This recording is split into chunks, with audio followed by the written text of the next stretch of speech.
Good afternoon.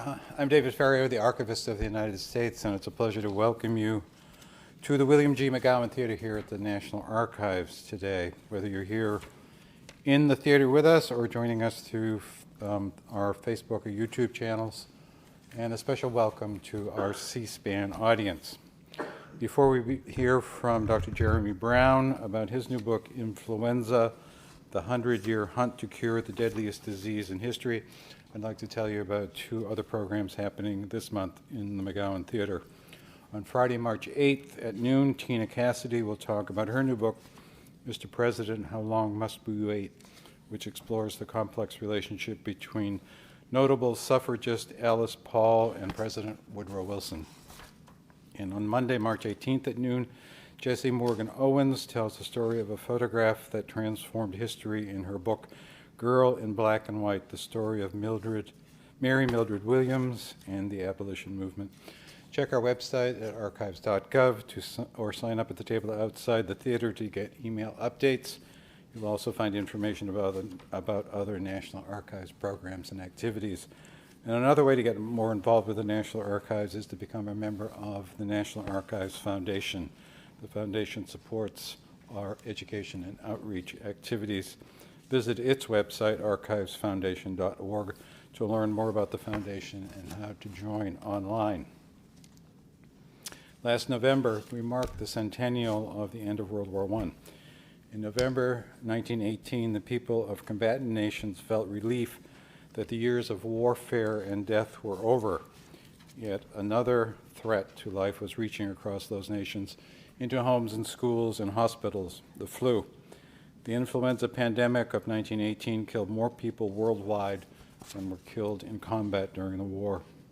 Many records housed in the National Archives here in the Washington area and our many field locations document this outbreak in the United States. Letters, reports, patient record books, telegrams, and photographs show the reach of the 1918 influenza epidemic to all parts of the nation.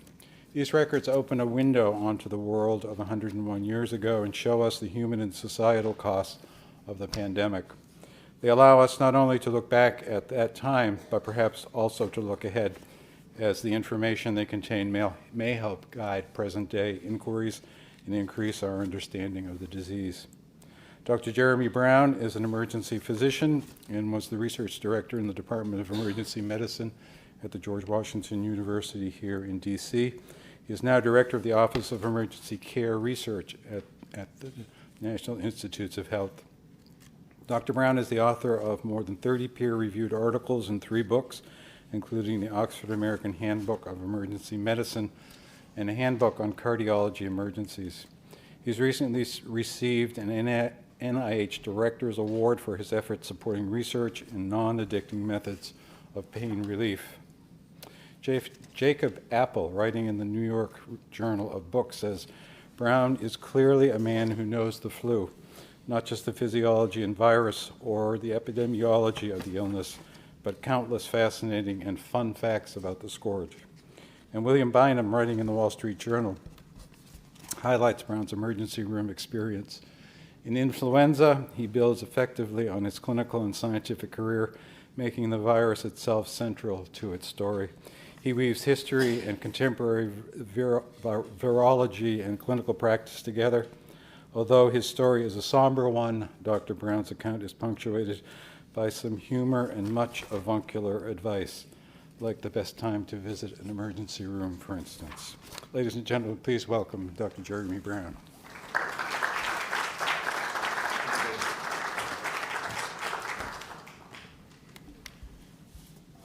Thank you so much for those kind words. It's not every day you get introduced by the Archivist of the United States.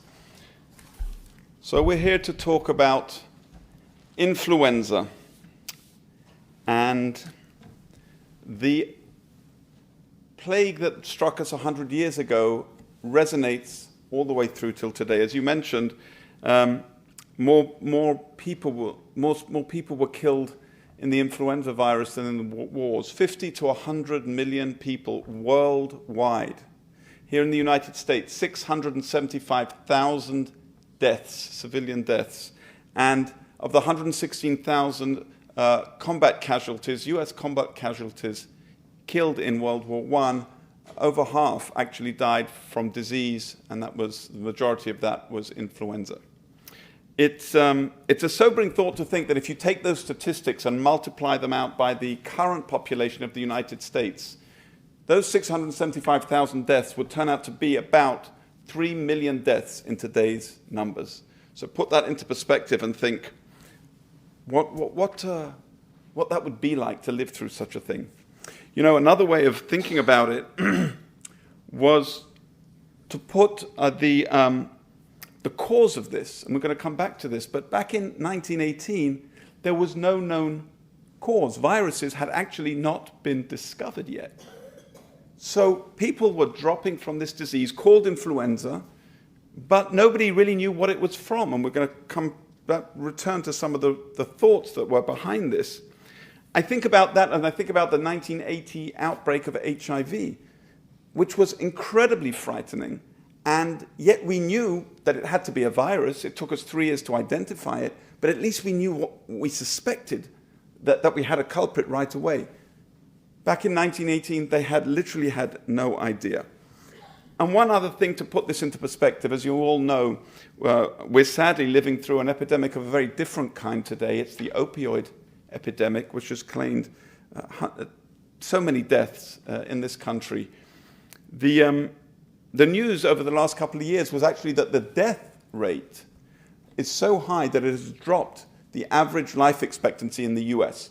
You may have heard that, seen that statistic, that if you look at the average life expectancy, because of the large numbers of deaths of younger people, the average life expectancy has dropped. That's shocking. How much has it dropped by? Well, if you look at the data, it's dropped by 1/10 of a year. Now, that's a terrible statistic, but it's 1/10 of a year. The 1918 Great Flu epidemic caused such a large loss of life that it dropped the average life expectancy in the US by 12 years. 12 years, 120 times greater than what we have seen with the current opioid crisis. So, again, putting it into some kind of perspective as to what this thing really was. Now, since we're at the archives, I thought it would be fun to actually look at some archival material that actually affects shows what happens here in the nation's great capital. So this and the following few slides are all from the Washington Post, and I think just tell a very brief story of a very much more complicated event. So this is the Washington Post from Saturday, September 14th, 1918. It's not the front page, and it tells us that the Spanish influenza was spreading across the US. It wasn't really reported yet in the papers in large numbers in Washington, D.C., but it had begun to spread across the US. Now, the following day, the Washington Post reported that 90 people had died of influenza in Boston, and that the malady seemed to have been sweeping from east to west. It was actually probably started somewhere in the Midwest, but the malady was already sort of ramping up, and the very next day they reported that 90 people in Boston had died. These were deaths amongst soldiers and sailors. The plague builds momentum, more and more people die, and by October the 2nd, on the front page of the Washington Post, we were told that the work hours have changed, that the federal day has been staggered to check the influenza spread, and that people are to take shifts. Now, Washington, D.C. was not the only city to do this by any means. In fact, it happened in most of the cities that were affected. The idea was that if we could stop people from mingling, although we didn't know that it was a virus that was causing this, we did understand somehow that keeping away from people was probably a good idea. So, theaters were closed down in some places. Restaurants either closed or staggered their hours. Stores had staggered hours in an attempt to keep people spaced away from each other. So the working hours of the federal government changed around the beginning of October. I talk about this piece of this reporting in the book. It's a particularly sobering one, and this comes a couple of weeks after that announcement about closures. By October 13th, 1918, the Washington Post reported, and this headline, "The Ghoulish Coffin Trust," that the price of coffins had skyrocketed, and that this was an example of people taking advantage of a terrible situation. In fact, they write, "The Coffin Trust is holding the people of this city of Washington, holding the people of this city by the throat and extorting from them outrageous prices for coffins and disposal of the dead." And in fact, the Washington Post here goes on to suggest that the Department of Justice should step in and instantly put a stop to the high prices of coffins. It cost more to bury your dead because the coffin makers figured they could make a buck.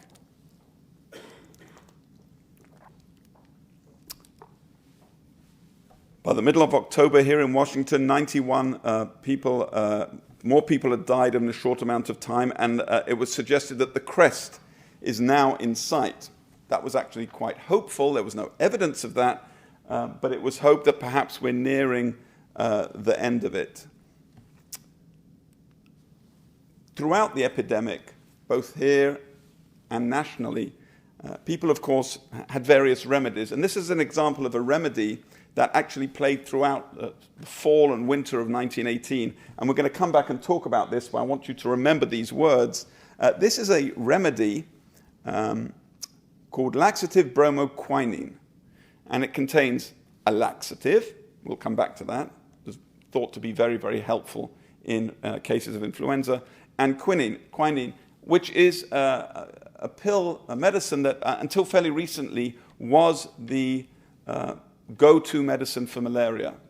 It's now been superseded by others, but quinine was thought to be helpful in influenza. And so people were making this Laxativebromo quinine. I find it interesting that if you look at the beginning, it says the following: "As Spanish influenza is an exaggerated form of grippe," one of the words for influenza, "Laxativebromo quinine tablets should be taken in larger doses than prescribed in ordinary grippe." So it's a really big epidemic, so you better take a lot of this medicine. And we'll come back and talk about these particular remedies. So these and several other tonics were advertised both to treat the disease and also, of course, to prevent it. So again, another marketing opportunity for our businesses, Laxativebromo quinine. By December the 8th of 1918, the Washington Post had thought that we were coming to an end, and it put this little piece, this little snippet, that said that Spanish influenza is more deadly than war. And that is indeed the case. We know that. But what struck me here is the placing of this piece of journalism. It's a back page, page 20, tucked in next to an ad for dining room chairs, that the epidemic was more deadly than the war. It's stuffed in there. Why was this not front page news? What had happened? And there are some various suggestions there. Some believe that there was some kind of tacit agreement, not censorship, but tacit agreement between the newspapers and the government to play this thing down. But if you're going to put a statistic like that influenza costs more than the whole of World War I in terms of lives, putting it on page 20 is really not going to, I think, get the attention that it deserves. So it's a little bit of a mystery, and I'm sure we have some very smart archivists who can perhaps shed some more light on why this and other reports were sort of tucked in to the back of papers. Finally, we hit a record. We had earlier reported that we were nearing the crest here in Washington, D.C., but unfortunately, no. More deaths than any time since the record of last October occurred. 16 deaths from flu in a single day in the city of Washington.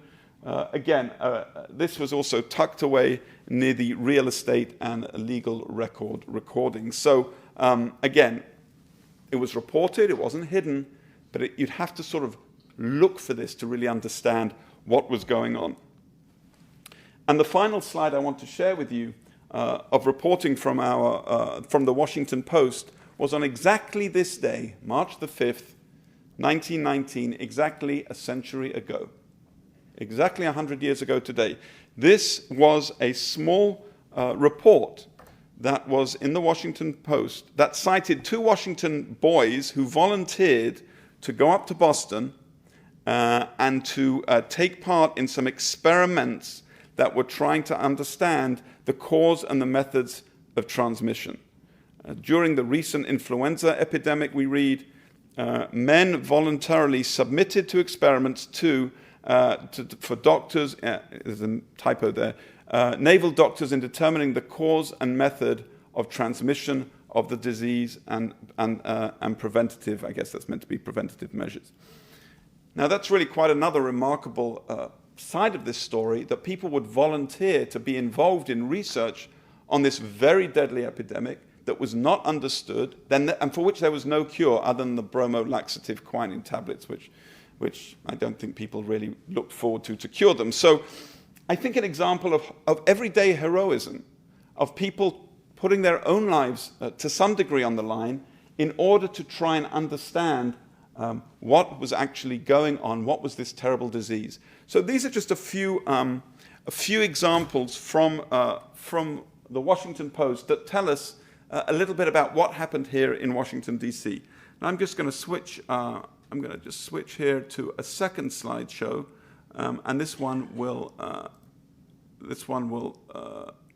run itself. So if it all works fine, you'll see some images as we talk through. So for today, what I'd like to do is focus on 3 areas of research that I describe in the book. The first looks at how treatments of influenza have evolved. What did we do 100 years ago to treat this terrible, deadly disease, and what do we do today? And I think you will find that actually it's changed less than you would have hoped. The second focus is going to be at how our understanding of the influenza virus has changed over the last century. What was it that we thought caused influenza 100 years ago, and what do we know about that same virus today? And there, I think we can all agree, there has been an absolute remarkable evolution and leap in our understanding of exactly what's going on. And finally, we're going to look at how we can prevent ourselves from catching the flu in the first place by looking at vaccines, what vaccines were like back then, 100 years ago, and where we are today. And we'll find again that we still have a lot of work to do. So let's start with the treatments. So the treatments were not terribly effective. They included mercury, tree bark, inhaling factory gases. Yes, that actually happened. People were reported in the south of England to be taking their families and their children to local gas works, actually munition factories, where the toxic fumes were thought to somehow reduce the likelihood of getting influenza. Actually, this turns out not to be as crazy as it sounds, because many of these gas works actually contain chlorine. Chlorine gas was used during the war. And we know that chlorine is a great antiseptic. It kills everything, including people. So very likely the chlorine, in fact, and some work that was done showed that factory workers in these places had influenza at slightly lower rates than other people, probably because, yes, they were inhaling little bits of chlorine and the whole atmosphere was bathed in the chlorine gas, and that probably reduced the amount of free virus floating around. So it wasn't a completely crazy thing to take your children to inhale factory gases. There were some upsides of treatment back then. Whiskey was extremely popular, as was champagne. These were prescribed by senior physicians, and so not everything was difficult. As we've said, enemas were used. Enemas actually were used to treat everything. Back then, there was really very little you could do, so an enema was thought to be clean everything out. So enemas were quite popular, and one of the most remarkable things is bloodletting. Now, bloodletting is the process by which blood is removed from the body, and the thought is that with that removal of the blood, you are taking out the bad humor, the bad thing that is in the blood causing the disease. It dates back to at least the 5th century BC. And George Washington was probably killed by bloodletting. As he lay dying from a throat infection, his senior doctors suggested that we let blood. Now, the junior people were less into this idea, and there was a little bit of resistance from them. But no, as usual, the senior people won, and blood was taken from George Washington as he lay dying on his bed, and he passed out, or entered a swoon, and it was caused, as it was called then. And within a few hours, he was dead. So our own President George Washington underwent this procedure. The doctors then tried to think about reanimating George Washington by using, and I'm not making this up, sheep's blood. At that time, though, fortunately, good sense prevailed, and they decided enough is enough with the bloodletting and the sheep's blood, and they let him rest in peace. But what is remarkable to me is that bloodletting was used in the Great Flu epidemic of 1918, and not just by what we might call quacks today, but this was prescribed by mainstream physicians. And in fact, this was one of the things that sparked my interest in the story of influenza then and now. There's a report in The Lancet, one of the leading medical journals in the world, one of the leading medical journals in the United Kingdom. And if you think about it, the name The Lancet is named after the device, the little hollow tube that you would take blood from. So leading medical journal today is called The Lancet, to remind us of bloodletting. And the report mentions that in 1916, that's 2 years before this great flu pandemic, there was another epidemic, in some of the military camps in Great Britain, and the doctors had tried everything, including, they said, including bloodletting. So it was 1916 now. This is the lifetime of my own grandfather. In 1916, physicians were trying bloodletting on these poor patients. And of course, it didn't work.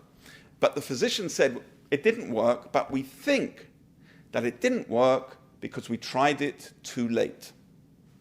And had we tried bloodletting a little bit sooner in the clinical care of these soldiers, that maybe it worked. And then there were reports in 1918, the height of the epidemic, of bloodletting, and in fact, the reports were that, yes, sometimes bloodletting works for influenza. So you can see, if it wasn't the enemas that got you, the bloodletting might get you, and it was really quite a nasty array of medicines that we had to try and treat this.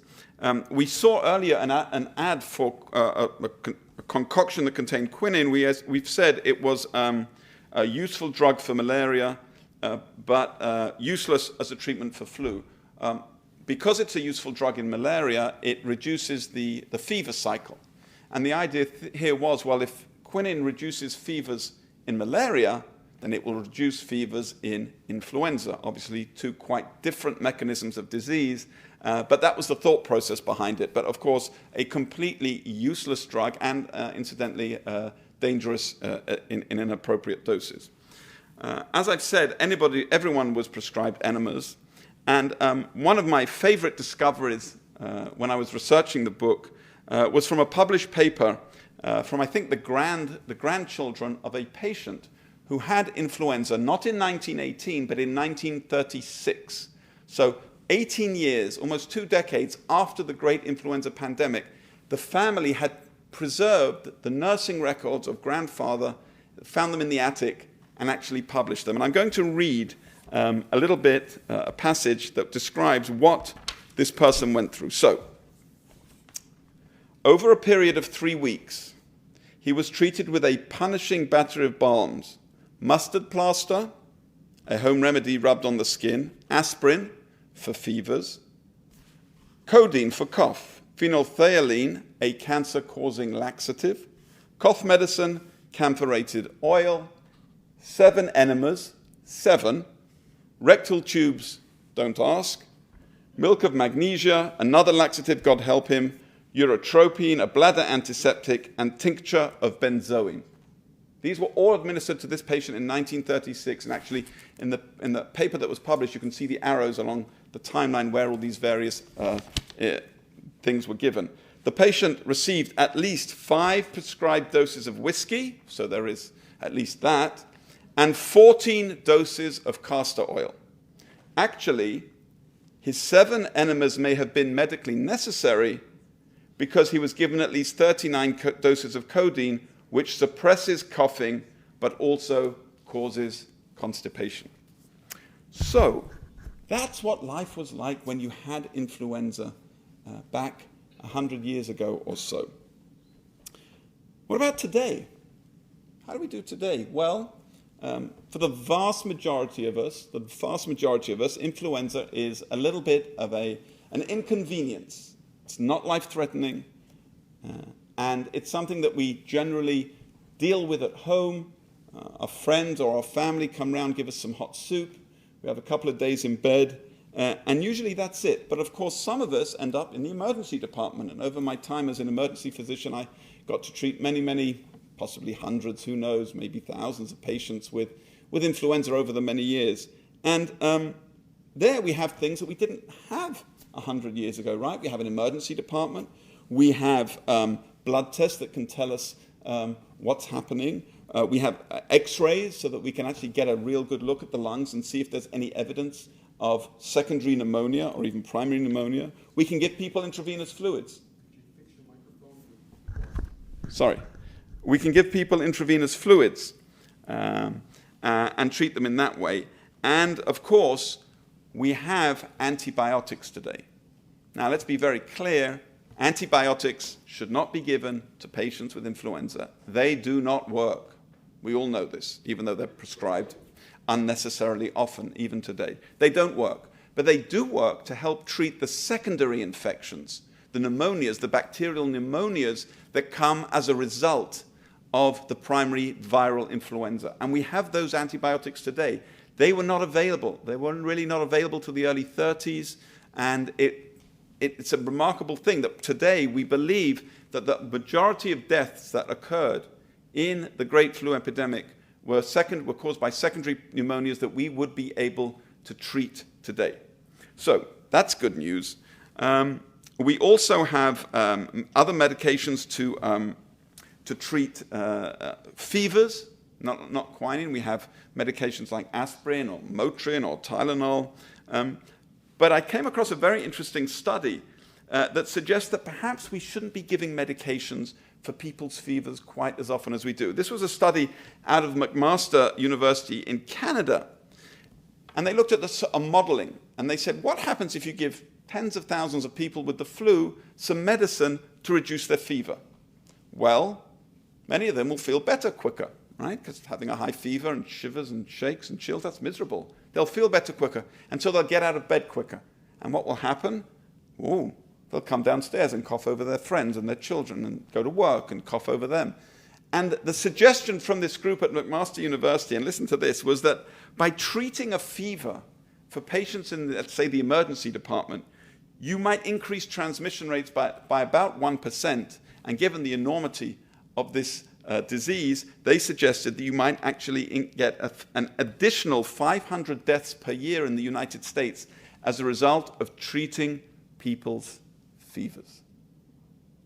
Now, if you come to the emergency department with influenza today, and your doctor sees that you have a fever of 103, and she suggests that you probably shouldn't get something for your fever because she says there's a paper from McMaster University that's theoretically, this could increase the death rate by maybe 100. You will probably say, doctor, please give me the medicine. And I know I would.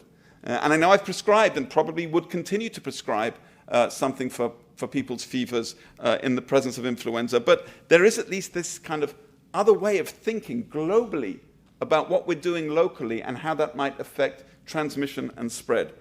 So we have those medications as well to help us. Then there are some specific medications that treat the flu. Those are namely things like Tamiflu and the new kid on the block, a medication called Baloxavir. These are direct antiviral medications. I'm not going to go into those directly now. Perhaps we can talk about them later. But they're also out there. They probably don't work anywhere near as efficiently as they should, as they've been touted to work, but we'll leave that for later. All right, so that is the treatment. Enemas, bloodletting, laxatives, whiskey. 100 years ago, today, the emergency department will stay at home. And of course, connected to the emergency department is the intensive care unit, where the sickest of the sick go to be supported through their care. And in fact, I opened the book with the story of a young lady, young mother of two, who came down with influenza extremely quickly. She ended up basically in a matter of hours being medevaced from her small town to Pittsburgh, where she was put on a heart-lung bypass machine for several weeks until she recovered from the flu. I mean, that's the miracle of modern medicine today that clearly was not around 100 years ago. So, the treatment. Let's now think about the cause of influenza. What do we know about the cause today, and what did they know 100 years ago? So, I think in many respects, this is the most frightening aspect of the great influenza pandemic, that they just didn't know what it was caused by. Now, there were some suggestions. Among those suggestions included the conjunction of Jupiter and Saturn, in fact, the conjunction of the planets. In fact, that's where we get the name influenza from. It's from the Italian influenza, meaning influence. And the earliest thoughts were, in the 1600s, were that this disease, and it was an entity that you could identify, this disease was caused by something up in the stars. So there was this theory going around, and we still have this buried in our history when we refer to influenza today. So perhaps conjunction of Jupiter and Saturn, rotting animal carcasses were thought to be one possible explanation. Earthquakes and volcanic eruptions were suggested as possible causes. Effluvia, love that word, effluvia discharged into the air from the bowels of the earth. And people really didn't know what it was. In fact, at a meeting that occurred in Chicago of public health officials early in the influenza epidemic of 1918, one public health official said the following: "We may as well admit it and call it germ X."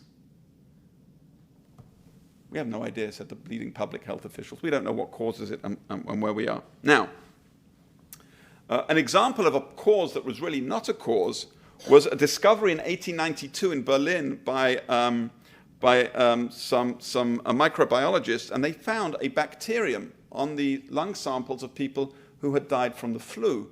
And they said, aha, this must be the cause of the flu, because it's everywhere, right? And they called this bacterium, they called it Bacillus influenza, the influenza bacillus.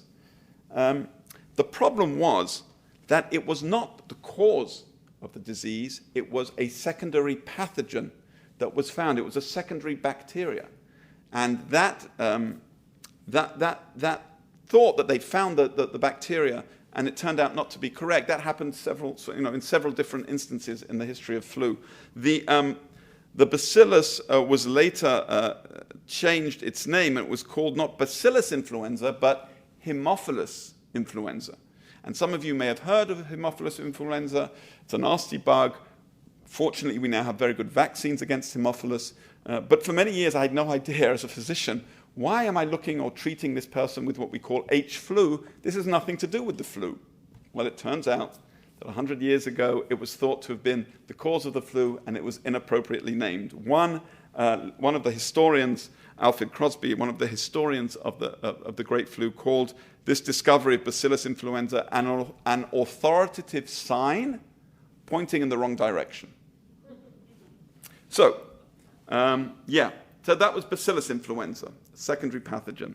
Now, in 1889, there had been a small epidemic, but still a severe one in Great Britain, and it was so severe that actually Parliament commissioned a report on the epidemic, and this was reported in 1889 by Henry Parsons. Henry Parsons, and he was a very, very smart person, and we'll see why. He spoke about various theories that may have caused this 1889 epidemic. One of the theories at the time, and I'm not making this up, was tainted Russian oats. The suggestion was that the Russians were bringing their disease from the east through Europe in these tainted Russian oats. Now, every society actually blamed the outsider for this, but it strikes me as kind of weird that today, when we're still blaming the Russians for pretty much everything, back in the Great Flu epidemic and earlier, perhaps the Russians were behind it as well. But Parsons, as I said, was smarter than that, and he dug a little deeper. So he said, well, it could be the weather. Perhaps there's something floating around in the air, and that is, of course, partially true. There is something in the air, although it's person-to-person contact more. And he suggested that maybe it's a non-living particulate matter, which is actually a remarkably accurate description, isn't it, of what a virus turned out to be, a non-living particulate matter.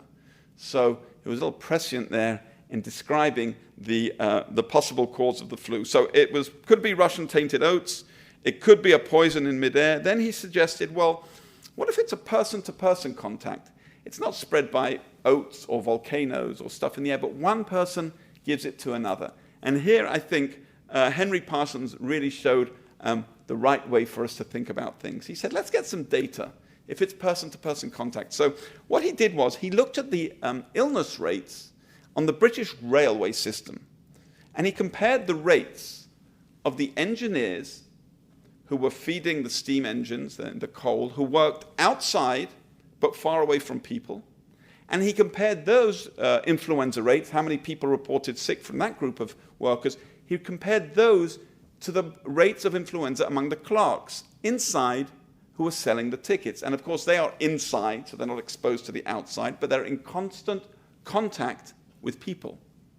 And he simply compared the two, and he found that, of course, it was the clerks who had an increased rate of influenza illness because they were in contact with people, and the railway engineers driving the train, standing outside, feeding the coal into that big steam engine, their rates of flu were really much lower than the clerks, even though they were outside exposed to the effluvia and who knows what from volcanoes. And from here he suggested that it's really probably nothing to do with the atmosphere, but it's more to do with person-to-person contact.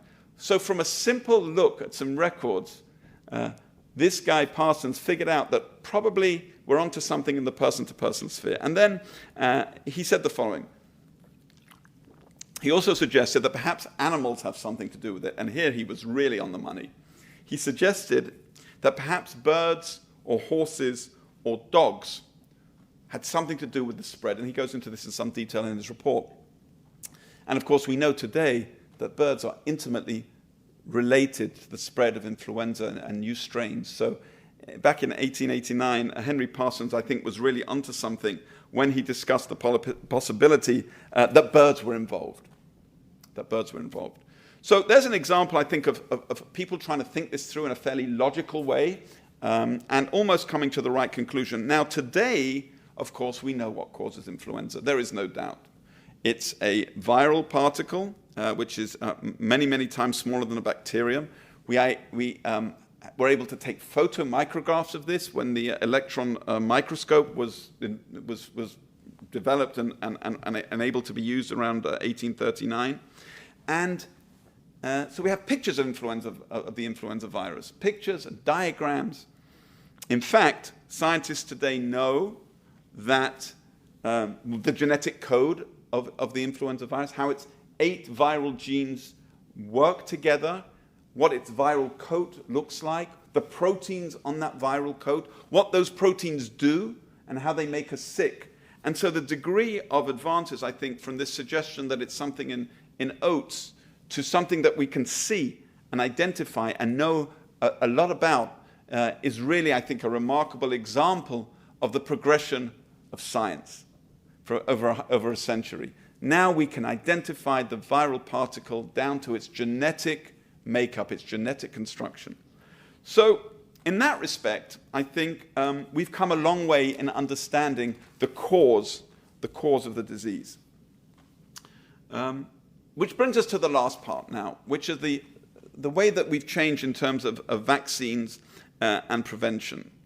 So there were attempts to produce early vaccines to influenza. Now, Louis Pasteur, back in the 1880s, had, of course, developed his own set of vaccines, most famously to rabies. And that doesn't necessarily mean that he knew what the virus was, but he had a suggestion that it was something that was in the nervous tissue, and he managed to propagate nervous tissue and take samples and make them weaker and weaker and weaker until he figured out that what he had now was a weakened thing he called a virus, and that's how he produced his rabies vaccine. So we know that people were producing vaccines back then. But of course what they were using were bacteria that were secondary pathogens and not the primary pathogen, which was influenza. So, for instance, in early 1919, Edward Rosenow from the Mayo Clinic isolated 5 different kinds of bacteria from patients, and he mixed them all together, and he managed to inoculate over 100,000 people with his vaccine. We're not sure what the clinical outcomes were. The records aren't great, but he certainly tried to do something.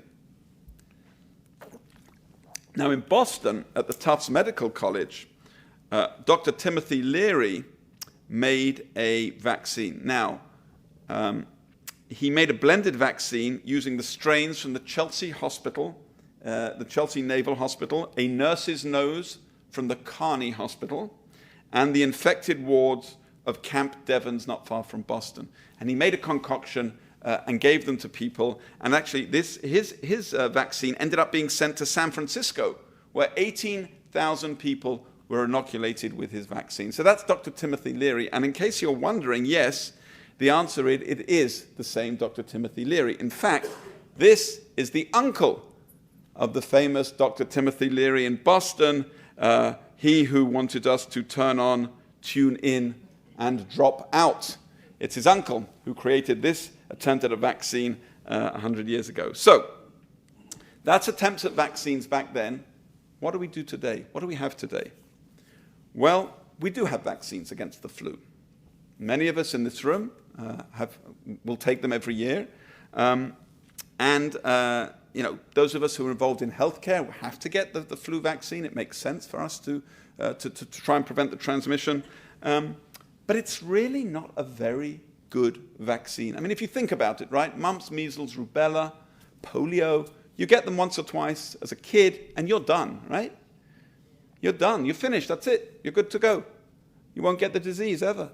But in terms of flu, we're told that we need to get it every year, a new flu shot. I just had it last year and the year before. We're dealing with a vaccine that is really not on the same level of effectiveness as these others. In fact, in a good year, with the wind blowing in the right direction, the flu vaccine is about 50 to 60% effective at best. At best.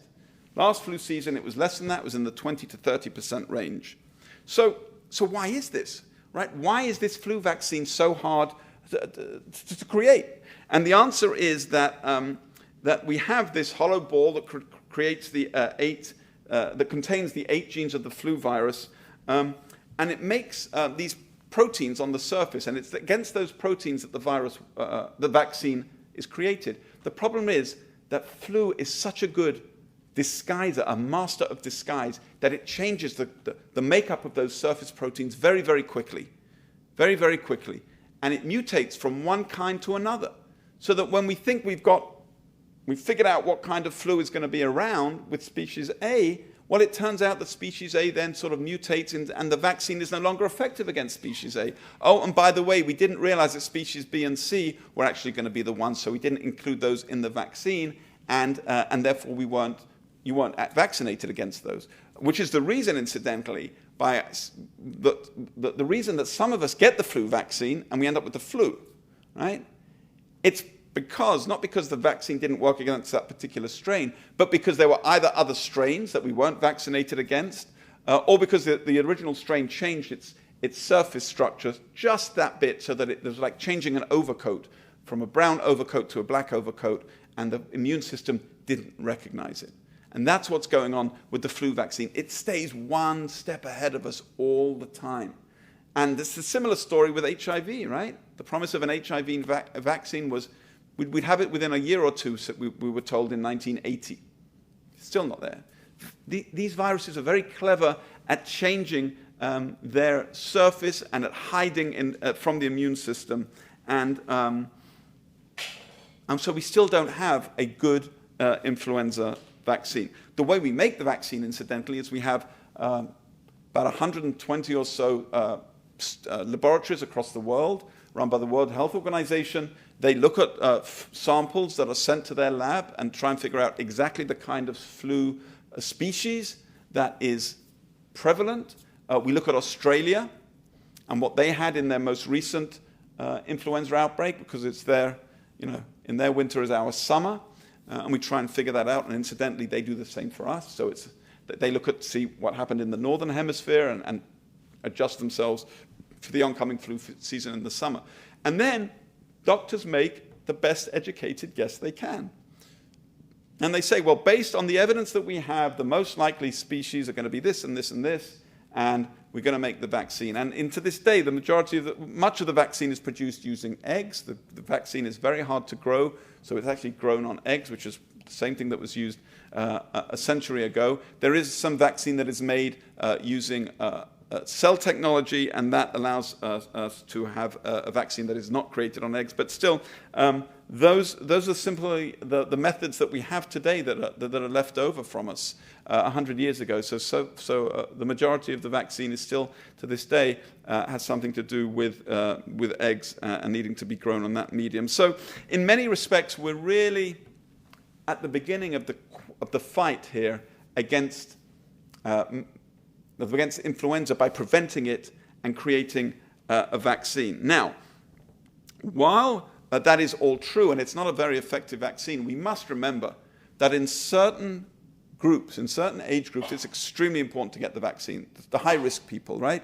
So those are children, the elderly, those with immune-compromised conditions, people who've been taking steroids or may have undergone chemotherapy, pregnant women. Extremely important for pregnant women to get the influenza vaccine. For some reason, they're at an increased risk of complications from influenza, and so those are some of the high-risk groups that should certainly be vaccinated. There's no question there. In terms of everybody else, the data out there is harder to really find an effect on the flu. In fact, for instance, in the United Kingdom, those high-risk groups are targeted, and everybody else can sort of, well, if you want one, you can get one, go talk to your primary care doctor, but there's no campaign, right? Here in the US, we have a campaign. The CDC says everybody over the age of 6 months should get vaccinated, period. That is the advice that we're given here in the United States. It's just worth pointing out that this is not the advice that is given overseas, and we can talk about why that might be another time. But it's an important difference, I think, in the way we think about the flu. So, for high-risk groups, it's very important. For otherwise healthy adults, the evidence is that an influenza vaccine doesn't really do a whole lot. So what do we need instead? Well, we need a universal flu vaccine, a vaccine that will work from year to year without having to get it again each year, a vaccine that will work in all age groups, and a vaccine that will work in all geographic areas, right? Regardless of what specific strain of flu is running rampant in your area. So that is the goal of the universal flu vaccine, right? And to do that, we have to target that flu virus, which we understand very well, and find a bit of it that doesn't change. Find a bit of that flu virus that we can target and that our immune systems will recognize and latch onto it, and we will kill that virus no matter what particular strain of influenza it was. It sounds easy. It's a very hard thing to do in reality. And we're still not there yet. But I will say that, for instance, the National Institutes of Health, where I work, and I just want to pause and let you know that I'm not here representing the federal government's views on the great influenza epidemic of 1918. I'm here on my own time, and these are my own personal views. But the NIH, where I work, is actually very, very focused on trying to find a universal flu vaccine, pouring a lot of money and a lot of research time and effort into that. There's, in fact, an NIH-sponsored trial of a possible candidate produced by a company called BioNTech from Israel. There are other companies out there that are doing this, that is underway right now from the NIH. And who knows? Will this work? Will it not work? Will we see a universal flu vaccine? I don't know. I don't know if we'll see one soon, but that is certainly the goal of what we're trying to do with vaccines. So we certainly have a long way to go. So if we look at where we were 100 years ago and where we are today, the treatments are very different, thankfully, but we still lack real good treatments for influenza. We understand the virus in a remarkable and deep and profound way, in a way that was unimaginable a century ago. But are we able to use that knowledge and then build the vaccine? Not quite yet. We're not there yet, although that's where the research efforts are going. So my hope then, looking forward, is that we really will be able to see influenza as not just a story of the past, but as a disease of the past, in the way that we think about smallpox, as a disease of the past, a disease that was eradicated. It's important to try and move towards this goal. The CDC estimates that anywhere between 30 and 50,000 people each year in the US die of influenza. It's a soft number. It's not a great, not extremely accurate number, but that's the sort of the ballpark figure. So a lot of people still get this disease and die from it. It's in the high-risk groups predominantly where that happens. So we really have to try and think about ways that we can improve our own vaccinations so that we will be able to hopefully make one day influenza a thing of the past. Thank you for your time.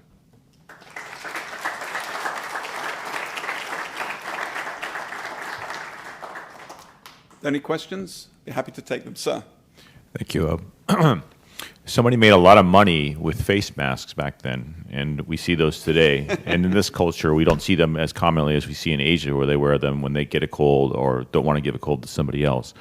My question is, how effective are those? Because there was a train picture you showed of spit causes death, and if you get spit in your eye, I would assume that would probably be uncomfortable as well, potentially dangerous. Right.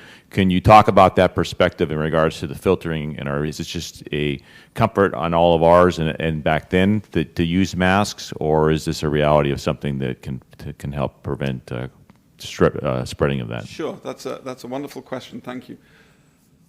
So, of course, masks do something, right? Masks do something. They even the cheap masks that you can buy at the local pharmacy have a filtered mesh so that if you cover it, you will be breathing through that mesh, but that mesh is going to stop something. Now, the question is, what is it stopping, right?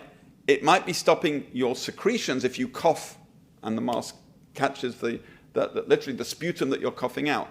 Does it stop the viral particles that someone else has coughed out from creeping through the mask? Almost certainly not. And the other thing about face masks is that after a short amount of time, they become clogged, right? And then they're completely useless. They're not doing anything. So I think that what we're seeing is an interesting idea. In other words, don't sneeze over people, please, right? Don't cough over people. That makes sense. But the suggestion that we're really going to stop this by wearing a face mask, I think you may have seen that picture of the happily married couple, husband and wife, hugging each other wearing face masks, right? So, I mean, that's clearly, I think, a PR example and something that probably does very, very little. But we do know that one of the most important, perhaps the most important thing that you can do to prevent flu, right, isn't to go out and get an antiviral medicine from your doctor. It's to not turn up at work when you're sick. It's to wash your hands if you're helping somebody look after somebody with the flu. And it's not to cough over people. So the masks, I think, remind us of what we need to do when we have the flu. But in terms of an intervention, these small paper masks are almost certainly doing very, very little. Over there. Yeah? Thank you for the talk. I'd be curious to hear you say more about, you mentioned the cultural differences between the way the U.S. encourages everyone to get vaccinated, whereas in Europe sometimes they don't. So why is that, and which approach do you think is correct? Okay. Yes, I go into this in some detail. So to be clear, in the United States, the CDC's recommendation is that everybody over the age of 6 months gets vaccinated. In the UK and in parts of Europe, high-risk groups only. Everybody else, you can if you want, but it's really, it's not being pushed. I think that the difference is how we approach the flu. Now, if you look on the CDC website, for example, you will read that influenza and I'm paraphrasing here, but influenza is a serious disease with complications that include death. Since that's the case, everybody over the age of 6 months should get the vaccine. Now, if you go on the websites, I was looking at some of them recently from, for instance, the National Health Service in England. I'm going to paraphrase again. It basically says the following: influenza is a bit of a nuisance. You're going to be up, you're going to feel unwell for a couple of days. You don't really have to go see your primary care doctor about it, because probably there's not a whole lot she's going to do, but if you need to, you can. But stay indoors and you're going to be fine.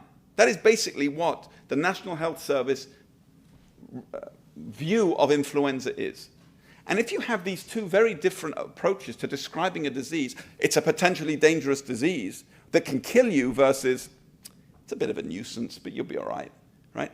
Those are two very different ways of approaching what we should do about the disease. So the CDC says, well, if it's a potentially deadly disease, even though the influenza vaccine isn't terribly good, let's use it. It's at least something. Whereas in the United Kingdom, they say, look, it's not a terribly good vaccine, so let's use it where we really need to use it, but most people won't need it, right? Which of those two is correct? Well, they're both right, aren't they? Influenza is indeed a potentially deadly disease, but that's only for 0.001% of the people who are going to get it, and in those tiny number of people who are going to get it, proportionally to how many people get sick, it's only those who are at increased risk from the disease, those high-risk populations.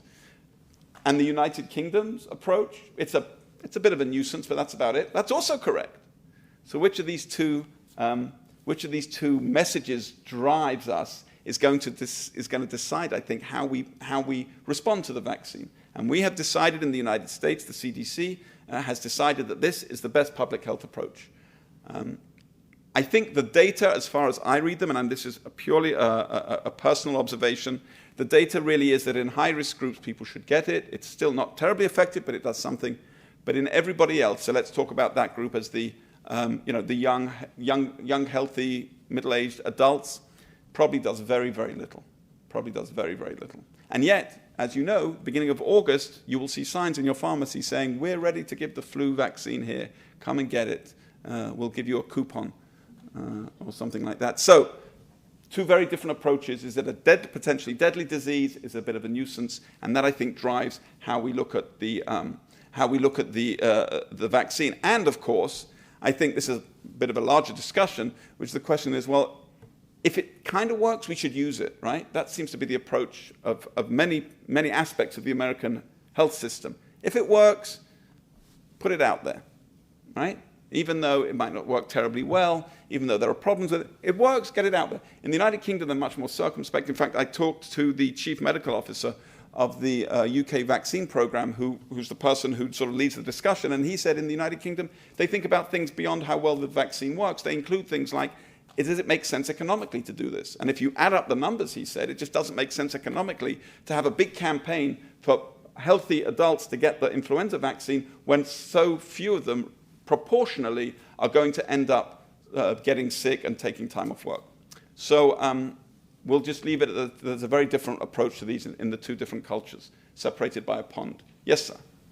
Hi, good afternoon, Dr. Brown. My name is Derek Stroop. I'm a history graduate student at George Mason University. So suffice it to say, I'm quite a stickler on sources. So I was just curious at what sampling of sources you used. I know you had mentioned newspaper articles and some medical diaries, but I was actually more specifically interested in your use of secondary sources to kind of bolster your own medical knowledge that you already have. Sure. Well, when you, it's a good question. I think I might get in trouble now. There's a historian in the room. So, the truth is I use both. Obviously, I began with whatever secondary sources I could. I read pretty much everything that had been published in the last decade or so in the popular literature. There are several books, very good books out there on influenza. And I was actually talking to David just before we came in. But now you have the resource of this thing called the internet. And I don't know that this was available to the degree that it is with the other books that came out. You can do a search for hundreds of newspapers for the keyword influenza. You can do it by city, by state, by time. And you can get these gems of information like I showed you just now, right? So those are primary sources that I don't think anybody has actually really dug into. I've never seen that, for instance, the fact that the Washington Post reported that the death rate from influenza was greater than the death rate in World War I, and it was on the back page of the Washington Post. I've actually never seen that as a reported observation and what it tells us about how we approach the flu. So thankfully, I'm sure as a historian you're also grateful for this, and here we are in the remarkable archives, right? The National Archives, a gem of history where we have a lot that is available to us with relatively simple tools. The nice things, of course, is when the historian discovers something that no one else has found. It's hidden away in a box. And of course, as a historian, I think you and others are very keen to find that. But a lot of primary sources, going back, reading the original articles, teasing out the medicine from those, like those early reports of bloodletting in 1916. They were, of course, mentioned in secondary literature, but when you go back and read the primary literature, you can get a different view on things. So thank you for that question. Okay, we are out of time, ladies and gentlemen, so thank you very much for your time and for your attention, and I hope that each and every one of you will stay healthy as we end this flu season.